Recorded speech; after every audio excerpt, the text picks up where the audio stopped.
Tonight. Wow. Oh, I can breathe. You can bellow it out when you need to. I have lungs of the capacity of a blue whale. And I'm saying nothing else. No, but we know what you're thinking. That's fine.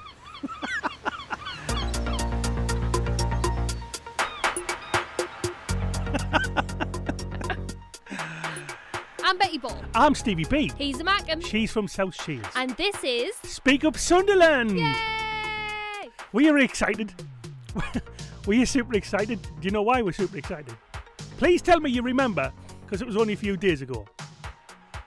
But well, if I said it, I think I'd be ruining your day. So I'll let you do it. Are finalists in the New York World Best Radio Awards. I'm not excited. I'm so happy. Excitable puppy. I am. Your excitement is enough for everyone listening. So I'm just enjoying the fact that you're so elated at the situation. Which one do you think? This has been less than a year we've done this. And we turn 1 in August. To use your words, we were just freshly squeezed then, weren't we? Oh, I love that scene. I'm so glad you remembered that. No. We were. And judges from all around the world have loved it. They love us. They now know where Sunderland is. No. They love sus. New York's been sussed. We've sussed New York. We have. We have. Wow, that's so good for you. I'm so impressed. God, that is amazing. We need to go to New York with some sus t-shirts. No. And make people in the street wear them. Absolutely point blank. What? Don't you stick your thumbs up at that situation. I'm doing it. I'm not running around New York with sus written on me back. Our podcast, aka Sunderland, is world class, worthy of an award. That is just mind-boggling, and what makes it even more of an achievement, it's all thanks to you. It is. It's all thanks to everyone who's had one idea, who's come and suggested something to us, who's been on the podcast, who we've met in the streets, everybody in Sunderland that we've done something with. It's all because of you. You know, we are here because of you, and now we're amongst the world's best. We're just the platform for you guys, and whatever you guys are up to, the other side of the world, aka the New York people love it. New York people know who we are in Sunderland. Thank you. If it wasn't for you, we would not be going. And we wouldn't be here, and we wouldn't be going across to New York saying, we're Mackems and we've won. Mackem proud. Mackem proud. Mackem proud. And speaking of Mackem proud, this episode is the 3rd episode of Stars of Sunderland. Featuring James Barker. James is an incredible human, and he is. I can't wait to hear more.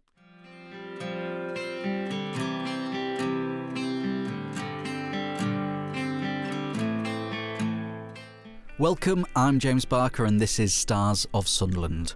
I showcase an individual or group of people who have been doing amazing things in their community, and today is no exception. June Ainsley works full-time, but due to the help that she received from a dementia charity here in Sunderland when her mother was admitted to hospital, she now campaigns and raises money for them. She has achieved so much, and the charity themselves recognise this and has actually put her forward to feature on Stars of Sunderland. This is her story.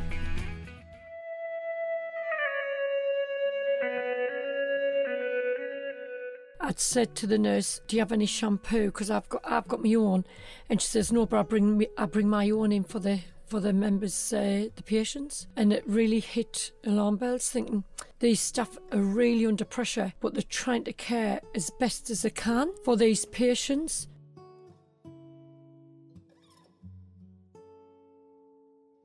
My name's June Ainsley. I was brought up at Carley Hill, and my occupation is I work in schools. I work with autistic children and special needs children, sports and PE. And the fundraising I do is for the Alexandra Centre, which is for the DOT team, and they're based in Sunderland General Hospital. I never knew the organisation was there until Mum was diagnosed with Alzheimer's and was admitted to hospital.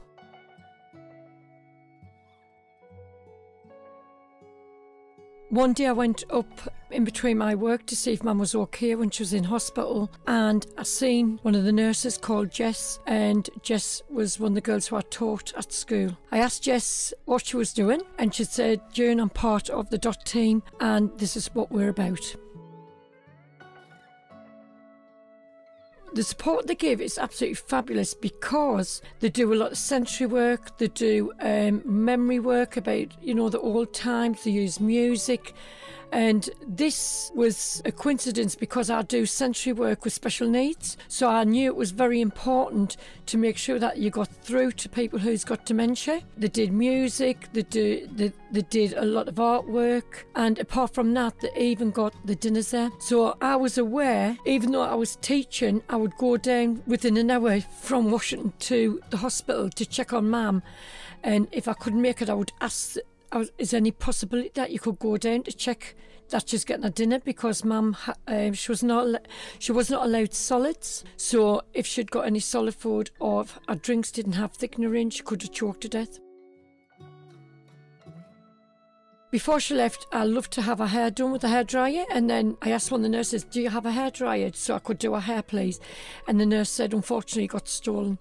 And that was the thing. I thought, hang on, people in here who have dementia and Alzheimer's, we need to be the voice. They can't ask for things what they need, so we've got to ensure that they have everything what they need.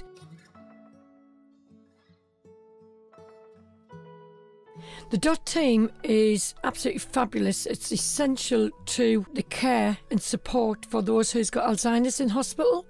So they support anybody that comes into hospital who's diagnosed with Alzheimer's or with dementia. All I know is that basically their names will be highlighted on the DOT's team computer, and then the DOT team goes out within the hospital and makes sure those patients have the support what they need. I'd said to the nurse, do you have any shampoo? Because I've got my own. And she says, no, but I bring my own in for the members, the patients. And it really hit alarm bells, thinking these staff are really under pressure, but they're trying to care as best as they can for these patients. Obviously, when Mum went into, again, admitted, that's when I met up with the DOT team. And it was only till I spoke to Claire, got to know Claire, and said, what do you need in your unit? And I'll find some money. I'll fundraise. I'll do anything I can to see what you need to support these people.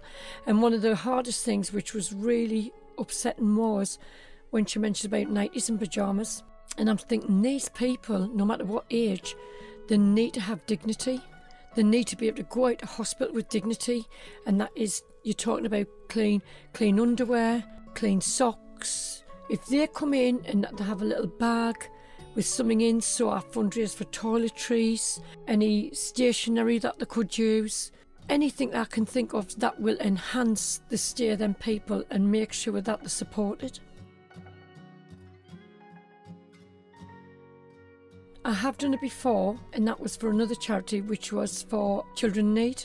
And I've done charity work before some of the schools I work at as well, which is important, autistic schools.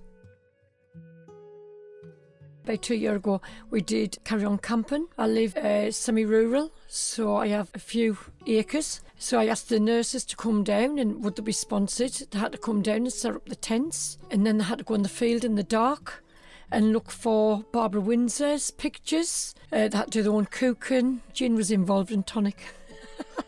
But it was absolutely fab, and we raised about £1,000.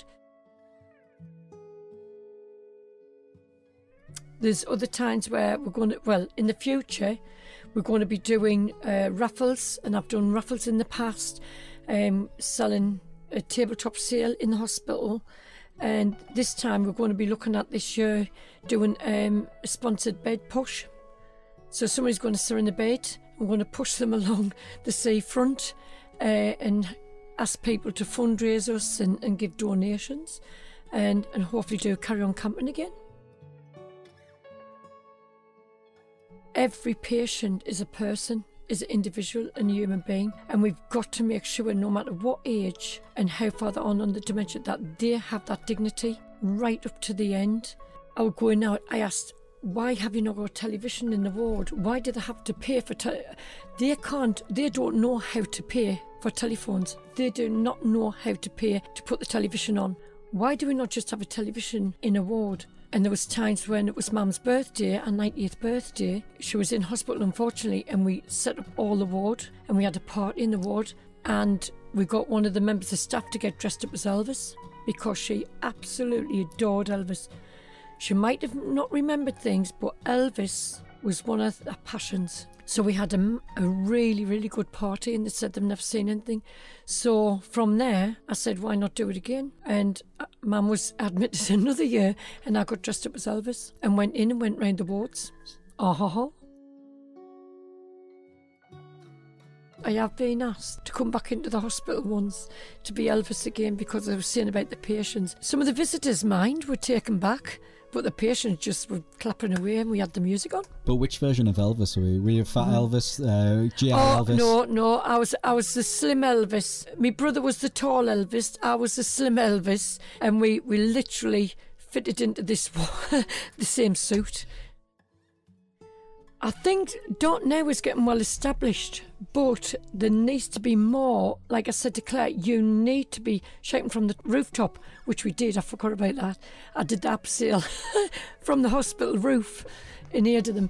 And there should be, because looking around, how many hospital has something so unique and so specialised? It's when you lose the voice and you can't speak and communicate. That is the most saddest thing. We have to find ways to keep that person spiritually alive and physically alive, and that's about motivation, sensory work, anything you can engage them in. The Carry On Camping, that was for the Alzheimer's Society, so it was for that. But the Dot team, I think I've raised, it could be about £1,000 or more, but that is in money. But I go around shops and if I see 90s cheap, Marks and Spencer's at Dalton Park are quite good, because I say, your 90s are quite cheap, can you not take them down a little bit more? Because it's for the hospital, and it's amazing how many people who I know now say, June, we've got 90s, we've got socks, we've got underwear, do you need them? Toiletries, bags of toiletries I'll take and make sure. So not just about the money, it's about the material side. But I can understand, I say to Claire, well, if I see something cheap, I'll buy it regardless, because you can pass it on to other wards who might need it, because it's not just about the elderly. But I know money-wise, they can then look at, we need this, we can buy it. I'm definitely macking proud for doing what I'm doing for somebody in Sunderland. But what we have to remember, there's a lot of stars in Sunderland who are sparkling and the unknown. So this is to everybody who is a star. And that was the moment that she actually exploded my microphone screaming. She's definitely larger than life and does so much to help others. If you'd like to help the Dot team, then you can head over to Twitter and follow them at Alexandria Centre and go show them some love. As always, I will be back next month with another Stars of Sunderland, and if you know someone who is worthy and definitely mac and proud, then get in touch on our shiny new website, speakupsunderland.com. I've been James Barker, and this has been Stars of Sunderland. I'm going to cry. I'm going to cry. It's really... When you listen to things like that, it's really hard to get your words together. But I always call these type of conversations or podcasts like pin drop moments. Reality checks. Because everything just stops and you're just in that moment for whether it's 5 minutes, 20 minutes, half an hour. What a lady. You could tell from the first 60 seconds, you can tell she was mac and proud. She's a Sunderland born and bred lass. She's proud of who she is. She's proud of where she's from. And look what she's doing as well, though. Nothing seems to bother her. She's around people that's got Alzheimer's, and it's rare that you come back from Alzheimer's, which just reminded us of a really good friend of mine. Her mum's had Alzheimer's for 6 years. And I choked listening to this because this is what reminded us of it. Her mum went to stage 3. Oh. She went to stage 3 Alzheimer's, and her mum now doesn't know who she is. Oh dear. And I couldn't deal with that. I couldn't deal with the fact that my mum's still alive and she doesn't know me. But doesn't it make you feel better that there's people like her? June Ainsley is an absolute hero. To do what you're doing and how many people it's helping. I mean, something so simple as a fresh change of underwear, a hairdryer to style somebody's hair, and to help bring and keep that spirit up for somebody who can no longer talk or remembers who they are. That takes a lot, especially for somebody who hasn't been trained in that field. They're doing it purely because they want to and they see the need. That is absolutely priceless. My heart has completely swelled with pure pride and love for what she's doing. And I'm going to cry again, and I'm not going to, because it's tears out of pure respect, and it makes you generally sit and think, is your life honestly that bad? If you've had a bad day, is your bad day really that bad? Exactly. It's not, is it? We've all got tough lives. We've all got fast-paced lives. But when you then talk about something like dementia, where you can't really, all you can do is help the person. You can't cure the person. And people like June and the DOT team are priceless. I am going to personally, and I'm dragging you, Stevie, we are going to do that bed push. I'm not pushing you in a bed. No, we are doing that bed push. strong. Full stop. I don't know who we're going to hire, whoever we want in that bed. We are doing that bed push down Seaburn, because that sounds like so much fun, and it's all for the right reasons. And June, what a fantastic idea. June, you can tell you are absolutely 100% mac and proud. You are an absolute star. You are so special, and you have no idea how important you are. No. I'm so proud to have heard about what you've done, and I'm even more proud as the fact that the DOT team actually nominated you and you didn't know. That is brilliant. And if that doesn't say you're doing a great job, I don't know what else will. June Ainsley, we at Speak Up Sunderland love you, and we're going to find you, and we're going to come and surprise you one day, maybe. We're going to give you a big, massive cuddle. It makes you feel good afterwards. One squishy, so don't worry. We'll call it a sus cuddle. Sus cuddle. Oh, it's just no, that's not. No, a sug. A suddle. A suddle. It's a suddle. That sounds horrible. A suddle. If I can find anything, I think I might go out the next time when we do the bed push. I'm going to bring as much products as I possibly whatever I can bring, I will bring. It's something so simple, and it makes so much, because there will be people in that hospital that will have nobody and will solely rely on people like June dressing up as Elvis, bringing a 90, bringing some underwear, bringing a little bit of a smile, and just sitting there going, "You okay?" And it just generally costs nothing. It does. And this is why Stars of Sunderland is so important, because I would have never known June existed. I would never have known that the DOT team existed in the hospital. And people like that, places like that, deserve exactly what's happened. This is why we love Stars of Sunderland, though. We know how many there is out there, and it's still early days for it. It's really, really early days. And I think she hit the nail on the head. There is a lot of stars sparkling out there we haven't found yet. That is amazing. I would never have thought of putting it that way, and she got it spot on. But it's so true, though. I mean, we keep kind of championing every time we do a podcast. It's the people of Sunderland that's the core of what we do, and it is. It's the people of Sunderland are... You're amazing. Amazing. And keep going, please. So if you know anybody who you think should be, to use June's words, do you know anybody that sparkles? Like a star. Like a star. That needs that little bit of a platform just to say, you know what it is, thank you. And if you, like you say, if you are doing this great work and you know somebody who is and you want to give them a surprise, this is how. Doesn't cost anything. No. All it asks is just to fill in, to go to www.speakupsunderland.com, click on the Stars of Sunderland and fill in the form. That'll probably take about 2 minutes. And we'll get back to you as soon as we possibly can. Well done, June. Thanks, June. We'll see you soon. I can't wait to see you as dressed as Elvis as well. Yep. Ledge. Whoa. This has been an absolute whirlwind episode, this. It's been one of those ones that's tugged at your heart and pulled your heart from your chest, isn't it? It's been both. It's been like we've been elated that we've been nominated for a radio award. And then we've just been slammed straight back into reality. Absolutely. And left in awe of a woman that we didn't even know existed until we had this episode. So I feel really proud, but proud in a different way now. I was proud of us, but now I'm proud of June and the DOT team from the Sunderland General Hospital. But so much. June, we love you. So much love. Next week's episode of Speak Up Sunderland is, she was my friend and she's now Betty's friend. The Queen of R&B in the Northeast, Jamila. I love Jamila. Jamila Hassan, isn't it? She's the only person who I think has more energy than you, and that's saying something. She's kind of hot. Like. I'd like to see her on Skittles. I would want to see her on Skittles. Eating a couple of bags of Skittles because she'd be like crawling through the roof onto like another roof. Jamila was on my Good Friday breakfast show, and because she was up for a laugh and she's a game girl, I made her do the cream egg challenge. Where did you make her eat a cream egg without licking her lips live on air?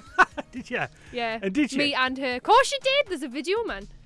She was brilliant, honestly. And then I made her put bunny rabbit ears on, and I just literally tortured her right on air for like a good 20 minutes. It was brilliant. What a lovely lady. And you'll find out why we love her.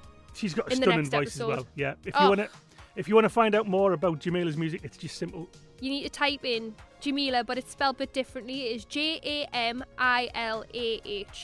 Come and join in for the next episode of Speak Up Sunderland with the War Jamila. That was recorded live on the Speak Up Sunderland Lives that we do. In the iconic, brilliant pub in Sunderland, right in the centre of Sunderland, called the Peacock. How many times can you say Sunderland in one sentence? Oh, I'll say it every day, every hour. I don't care. I'm proud and I love it. So we do the Speak Up Sunderland Lives at the Peacock. The P with a cock in it. The P with a cock in it, that is where we do it. Fabulous venue. So they're like closed for 4 months until September. However, that is not going to stop our Speak Up Sunderland Lives. No. They are refurbing the bottom, but that means we go to the top. Which is so true, isn't it? We deserve to be on the top because we're finalists. I'm always on top. Yes, well, that's another episode. And probably one that will never go out as well.